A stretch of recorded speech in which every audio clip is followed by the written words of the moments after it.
नमस्कार दोस्तों, मैं स्मित मिश्रा स्वागत करता हूं एक बार फिर से आप सभी का जेट एजुकेशन में। साथियों, केंद्रीय बजट 2025-26 ये 1 फरवरी को आने वाला है। निर्मला सीतारमण जी अपना 8वां बजट पेश करने जा रही हैं। ऐतिहासिक होने वाला है। इसमें 6 बड़े ऐलान हो सकते हैं, इनकी संभावनाएं बताई जा रही हैं। इसको आज की वीडियो में हम लोग डिटेल से चर्चा करेंगे। ये 6 बड़े ऐलान कौन कौन से हैं इसको देखेंगे, इनके पीछे के कारण क्या हैं इनको भी हम लोग देखेंगे। और जैसे कि कुछ रिपोर्ट्स जो हैं जो जाती हैं पीएमओ के पास, उन रिपोर्ट्स के हवाले से ये खबर है, तो इसलिए पूरा आपको ध्यान से देखना है। जो रिपोर्ट जाती है पीएमओ के पास, उसके बाद अप्रूवल के बाद वो बजट में दिखती हैं चीजें। चलिए, तो खैर यहाँ पर यूनियन बजट का प्रेडिक्शन हम लोग देखेंगे। इससे पहले आप ये जान लीजिए कुछ बेसिक फैक्ट कि देश का आम बजट 1 फरवरी को पेश होता है। ये पीएम मोदी के तीसरे कार्यकाल का दूसरा पूर्ण बजट होने वाला है, क्योंकि जब 4 जून 2024 में दोबारा से सरकार बनकर के आई, तीसरी बार बनकर के आई पीएम मोदी की सरकार, तो उसके बाद जुलाई में एक बजट लाया गया था। क्यों? क्योंकि पिछली साल जो था वो चुनावी वर्ष था, तो इस वजह से 2 बार बजट आया था। एक अंतरिम बजट आया था 1 फरवरी 2024 को, जिसका टेन्योर जुलाई तक ही था, और उसके बाद फिर जुलाई में दोबारा से बजट आया 22 जुलाई को, जो कि 31 मार्च 2025 तक का रहेगा, यानी कि इस करंट फाइनेंशियल ईयर तक रहेगा। नए फाइनेंशियल ईयर से नया बजट लागू होगा। तो चलिए फटाफट से आ जाते हैं उन 6 परिवर्तन जो प्रेडिक्शंस की गई हैं उनके बारे में जानते हैं। सबसे पहले महंगे और सस्ते की बात करें तो पेट्रोल डीजल के दाम घट सकते हैं, क्योंकि इसमें एक्साइज ड्यूटी घटाई जाएगी। अभी पेट्रोल पर 19.9 रुपए और डीजल पर 15.8 रुपए की एक्साइज ड्यूटी लगती है केंद्र सरकार के द्वारा, फिर स्टेट गवर्नमेंट भी लगाती है, और उसके बाद से फिर पेट्रोल के डीजल की दाम जो है ये मार्केट में आते हैं। इसके अलावा कंज्यूमर इलेक्ट्रॉनिक्स से जुड़े पोर्ट्स की इंपोर्ट ड्यूटी घट सकती है। जो भी चीजें यहाँ पर बनती हैं, इलेक्ट्रॉनिक डिवाइसेस बनती हैं, उनके जो पार्ट्स मंगाए जाते हैं बाहर से, उन पर जो इंपोर्ट ड्यूटी लगती है वो कम की जाएगी। इसमें 20% तक ड्यूटी लगती है, इसे और भी कम किया जाएगा, जिससे मोबाइल जैसे आइटम और सस्ते हो सकते हैं। यानी इलेक्ट्रॉनिक गैजेट, मोबाइल, ये सब सस्ते होने की संभावनाएं हैं। इनके पीछे के कारण क्या है अभी मैं दिखाऊंगा सबका एक एक करके। गोल्ड और सिल्वर के इंपोर्ट ड्यूटी बढ़ाई जा सकती है, इससे गोल्ड और सिल्वर के प्राइसेस बढ़ते हुए नजर आ सकते हैं। अभी 6% ड्यूटी लगती है, इसे और बढ़ा करके 10% तक या उससे ऊपर भी किया जा सकता है। पिछली बार ये 15% था। अब इन सबके पीछे कारण देखिए। कारण है दोस्तों confederation of Indian industry, CII एक संस्था है, उद्योग संगठन है, और इसने सरकार से पेट्रोल डीजल पर एक्साइज ड्यूटी में कटौती करने की सिफारिश करी हुई है। पिछली बार भी ये सिफारिश किया था। देखो, ये अपनी रिपोर्ट बजट आने से पहले सरकार को सौंपता है, और उसमें कुछ सिफारिशें करता है, कुछ मांग करता है। ये उद्योग संगठन है, कॉन्फेडरेशन ऑफ इंडियन इंडस्ट्रीज, ठीक है ना। जो इंडियन इंडस्ट्रीज है उनका एक संगठन होता है। तो खैर, इसमें इलेक्ट्रॉनिक से जुड़े पार्ट पर इंपोर्ट ड्यूटी घटाने से लेकर घरेलू मैन्युफैक्चरिंग की लागत कमी आएगी। दूसरा पॉइंट जो मैंने बताया था आपको, इससे इलेक्ट्रॉनिक गैजेट्स में इंडिया में मैन्युफैक्चरिंग की को बूस्टअप मिलेगा, और मेक इन इंडिया वाला जो सपना है उसको थोड़ा सा और मजबूती मिलेगी। इसलिए इलेक्ट्रॉनिक गैजेट की इंपोर्ट ड्यूटी घटाई जाने की संभावना है। इसके अलावा सोने चांदी पर इंपोर्ट ड्यूटी बढ़ाई जाएगी। क्यों ऐसा? देखिए, पिछली बार क्या था कि 15% से घटा करके 6% कर दिया गया था इंपोर्ट ड्यूटी। तो उससे देखने को क्या मिला था कि सालाना आयात 104% बढ़ गया था, और 87,000 करोड़ रुपए का इंपोर्टेशन हुआ था सोने और चांदी पर। लेकिन इससे इससे व्यापार घाटा भी बहुत हुआ। तो सरकार इस इंपोर्ट को घटा करके व्यापार घाटा को मैनेज करना चाहती है। इसलिए कहा जा रहा है इंपोर्ट ड्यूटी 6% से बढ़ सकता है सोने और चांदी में, जिससे सोने और चांदी के प्राइसेस और बढ़ते हुए नजर आ सकते हैं।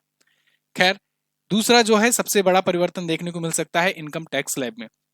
पिछली वीडियो में भी हमने इस चीज पर डिस्कस किया था। अभी क्या है देखिए, 3 लाख तक 0% है, 3 लाख तक की इनकम पर छूट है, और ये हो सकता है बढ़ा करके 5 लाख तक कर दिया जाए।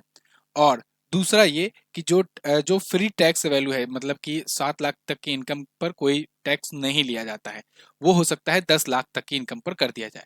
ये देखिए, ये टैक्स स्लैब है। इसमें ये 3 लाख तक जीरो, मतलब ये मत समझिएगा कि 3 लाख तक अगर 4 लाख तक कमाते हैं तो आपको देना पड़ेगा, नहीं।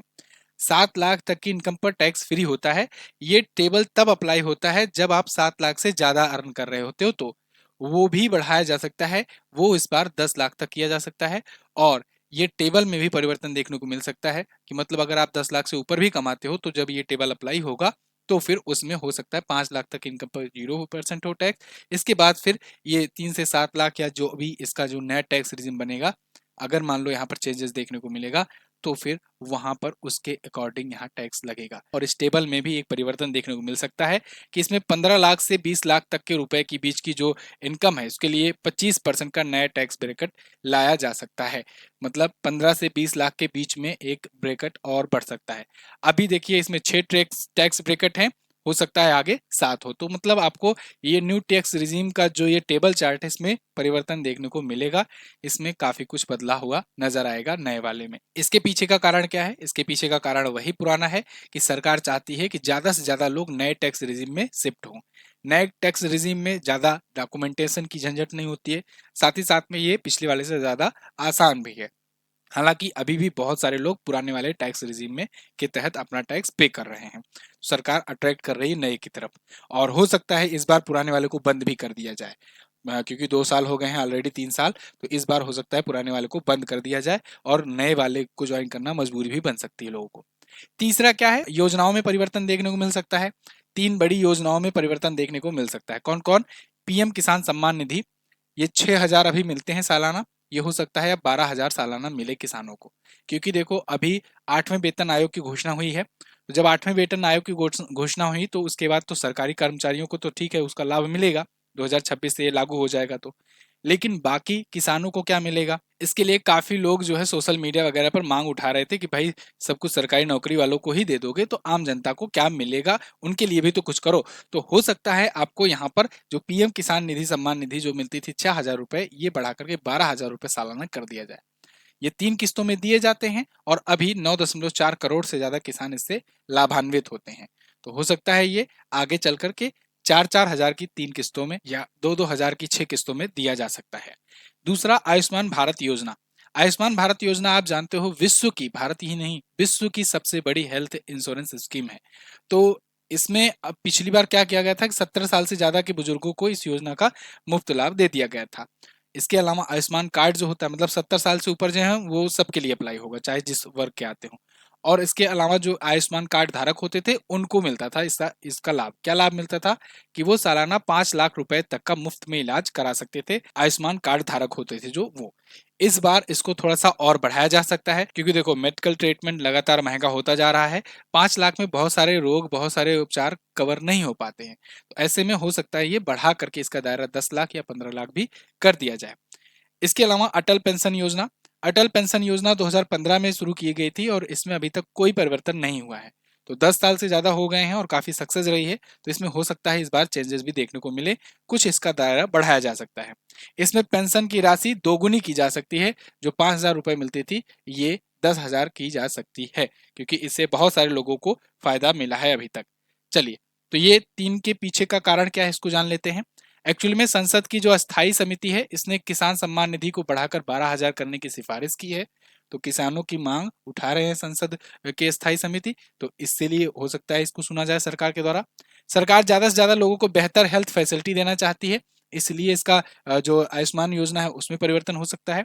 और अटल पेंशन योजना जैसे मैंने आपको बताया 2015 से इसमें कोई परिवर्तन नहीं हुआ है, तो इसलिए इसमें चेंजेस देखने को मिल सकते हैं। आगे और जो चेंजेस की संभावनाएं हैं उसको जानेंगे, लेकिन उससे पहले 1 मिनट में एक जरूरी बात सुन लो।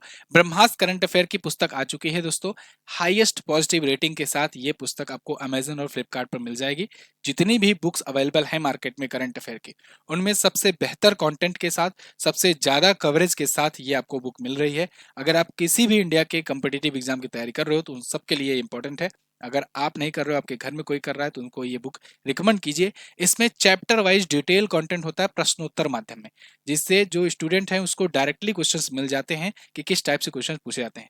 और साथ ही साथ करंट अफेयर से रिलेटेड जो स्टैटिक जीके होता है वो भी दिया गया रहता है। तो 5,000 प्लस प्रश्नोत्तर अध्यायवार प्लस वन लाइनर का ये संकलन है ब्रह्मास्त्र करंट अफेयर, आपके 2025 में आने वाले सभी एग्जाम के लिए इंपॉर्टेंट है। लिंक डिस्क्रिप्शन में दिया गया है और अमेजन फ्लिपकार्ट पर भी जाकर के आप सर्च करके इसे ले सकते हो।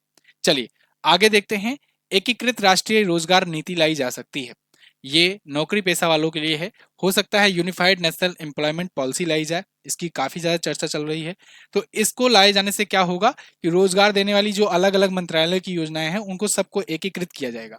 जैसे आपने देखा यूनिफाइड पेंशन स्कीम लाई गई यूपीएस, यूनिफाइड लैंडिंग स्कीम इसके द्वारा घोषणा की गई आरबीआई के द्वारा, यूनिफाइड पेमेंट इंटरफेस आप देख ही रहे हो। मतलब बहुत सारी चीजों को एकीकृत किया जा रहा है। वन नेशन वन इलेक्शन ले लो, वन नेशन वन एजुकेशन ले लो, मतलब बहुत सारी चीजें यूनिफाइड की जा रही हैं। तो ऐसे में एम्प्लॉयमेंट के लिए भी हो सकता है यूनिफाइड नेशनल एम्प्लॉयमेंट पॉलिसी लाई जाए।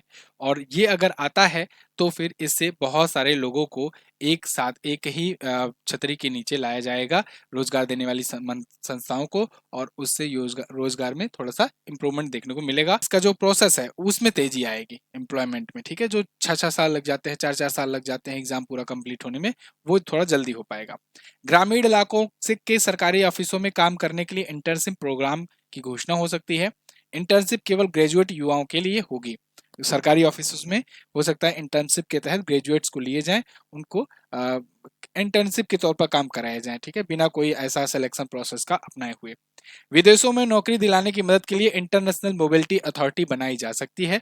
जो विदेशों में नौकरी दिलाने का झांसा देकर के बहुत सारे लोग ना भेज देते हैं किसी दूसरे देश में, उनको बताएंगे कि यहाँ पर नौकरी आपको दिलाई जाएगी, आप जाओ, उसके बाद उनको दूसरे देश में भेज देते हैं। मजबूरन वो इलीगल इमिग्रेंट बन करके वहां रहते हैं।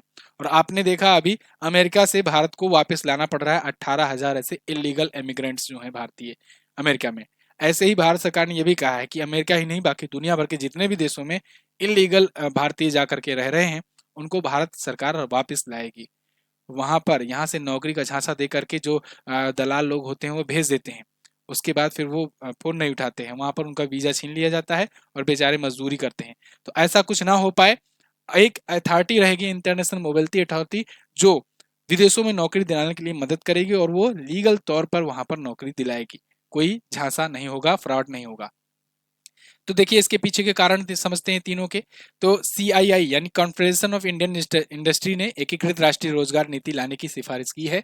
अगेन जैसा कि मैंने आपको बताया कि सीआईआई जो होती है ये प्री बजट मीटिंग में अपने सजेशन सरकार के साथ शेयर करती है, अपनी रिपोर्ट सौंपती है और उसके बाद अपनी सिफारिशें रखती है। प्री बजट मीटिंग मतलब बजट लॉन्च होने से पहले जो मीटिंग होती है उसमें। 29 साल की औसत उम्र के साथ भारत एक युवा देश है, इसलिए ग्रोथ के लिए बड़े पैमाने पर रोजगार पैदा करने की जरूरत है। इसीलिए हो सकता है ये इंटर्नशिप प्रोग्राम, इसके अलावा यूनिफाइड नेशनल एम्प्लॉयमेंट पॉलिसी और इंटरनेशनल मोबिलिटी अथॉरिटी, इन सब के माध्यम से रोजगार को बढ़ावा मिले। इसके बाद पांचवी संभावना है हेल्थ सेक्टर में। हेल्थ सेक्टर का बजट इस बार बढ़ता हुआ देखने को मिल सकता है। बजट करीब 10% तक बढ़ाया जा सकता है। पिछली साल 90,958 करोड़ रुपए का बजट था हेल्थ सेक्टर के लिए, लेकिन चूंकि आपने देखा पिछले दिनों में कई ऐसी बीमारियां बीच बीच में आई, एचएमपीवी हुआ, इसके अलावा आपने देखा अभी जीबीएस सिंड्रोम महाराष्ट्र में फैल रहा है तेजी से, जम्मू कश्मीर में एक रहस्यमय बीमारी फैल रही है। तो ऐसे चीजें आगे ना हो पाए, कोई ऐसा कोई रहस्यमय बीमारी ना आ जाए, कोई केमिकल वार बायोलॉजिकल वार ना कर दे, इससे बचने के लिए हेल्थ सेक्टर को और मजबूत करने की जरूरत है। कोई कोरोना जैसे दूसरी महामारी ना आ पाए, फैल पाए, इसके लिए हेल्थ सेक्टर को और बढ़ाने और मजबूत करने की जरूरत है। इसलिए हो सकता है इसमें 10% तक इजाफा देखने को मिले। एमआरआई जैसे चिकित्सा उपकरणों पर आयात शुल्क कम होगा, जिससे ऐसी मशीनें और आए, हाईटेक मशीनें और आए हॉस्पिटल्स में, और बेहतर इलाज लोगों को मिल सके। अगले 5 साल में मेडिकल कॉलेज में 75,000 सीटें जोड़ने का भी लक्ष्य रखा गया है सरकार के द्वारा। तो इस रोड मैप को बजट में भी लाया जा सकता है कि कैसे हम अगले 5 सालों में मेडिकल कॉलेज में 75,000 सीटें बढ़ाएंगे। तो कुछ और मेडिकल कॉलेज की स्थापना की भी घोषणाएं हो सकती हैं। इसके पीछे का कारण समझिए, हेल्थ इंफ्रास्ट्रक्चर को बेहतर करने के लिए हेल्थ बजट बढ़ाना जरूरी है ही। कस्टम ड्यूटी घटने से चिकित्सा उपकरणों की कीमतें घटेंगी, जांचें सस्ती होंगी और इससे हेल्थ सेक्टर को बढ़ावा मिलेगा, बेहतर होगा। देश के भीतर ही क्वालिटी एजुकेशन देने के लिए पीएम मोदी ने अगस्त 2024 में इसका ऐलान किया था और भारत को ग्लोबल एजुकेशन हब बनाने की इन्होंने घोषणा की थी मेडिकल सेक्टर में। अब छठा देखते हैं पॉइंट, मकान एवं प्रॉपर्टी। इस बार मकान और प्रॉपर्टी में अफोर्डेबल हाउसिंग, सस्ते घर प्राइस लिमिट जो है 45 लाख रुपए से बढ़कर 70 लाख रुपए तक की जा सकती है। मतलब सरकारी योजनाओं के तहत जो छूट मिलती थी वो 45 लाख तक के घर लेने पर मिलती थी, अब उसे 70 लाख रुपए तक किया जा सकता है मेट्रो सिटीज में, ठीक है। मतलब इसमें सरकारी योजना के तहत छूट मिलेगी। अन्य शहरों के लिए ये 50 लाख तक होगी। होम लोन के लिए ब्याज पर मिलने वाली जो टैक्स छूट है वो 2 लाख से बढ़ाकर 5 लाख तक किया जा सकता है। इसके अलावा स्टैंडर्ड डिडक्शन की लिमिट बढ़ सकती है कि जो मंथली सैलरी वाले हैं, सैलरीड पर्सन है, उनको 75,000 रुपए तक का मौजूदा जो है वो टैक्स फ्री होता है। तो अब ये स्टैंडर्ड डिडक्शन जिसे कहते हैं, तो ये पिछली बार से 50,000 से बढ़ाकर 75,000 किया गया था। इस बार हो सकता है ये 75,000 से बढ़ा करके 1 लाख रुपए तक कर दिया जाए। ठीक है ना? तो ये बदलाव अगर होता है तो टैक्स पेयर को अपनी इनकम से 1 लाख तक की राशि को टैक्स फ्री कराने का मौका मिलेगा, जो उनकी टैक्सेबल इनकम को घटाएगा। लेकिन अंत में एक जरूरी बात, ये सभी फैसले तभी लागू होंगे जब पीएमओ इस पर फैसला लेगा अंतिम। देखो ये सब वो रिपोर्ट्स हैं जो प्री मीटिंग में, प्री बजट मीटिंग में डिसाइड हुई हैं। जो बजट से पहले मीटिंग होती है, जो सिफारिशें दी जाती हैं अन्य लोगों के द्वारा, संस्थाओं के द्वारा। लेकिन अंतिम फैसला पीएमओ लेती है, प्राइम मिनिस्टर ऑफिस, उसके बाद ही अप्रूवल मिलता है और फिर परसों जब बजट आएगा तो उसमें ये सारी चीजें देखने को मिल सकती हैं। इनमें से कुछ चीजें कम हो सकती हैं, कुछ चीजें और भी बढ़ सकती हैं।